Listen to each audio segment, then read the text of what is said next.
John. John snores so loudly, he keeps his wife, kids, and neighborhood awake at night. John knows he doesn't know is that snoring is also very bad for his health.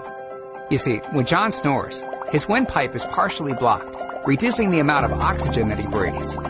This lack of oxygen during sleep can have serious effects on his health, causing fatigue, heartburn, and even depression. Many cases of heart failure and stroke are also directly related to some form of sleep disorder. Introducing Stop Snoring Today. Our simple chin strap is clinically proven and recommended by doctors. It holds John's jaw in an upright position, thereby allowing him to breathe normally at night. It also lets John's wife sleep soundly again.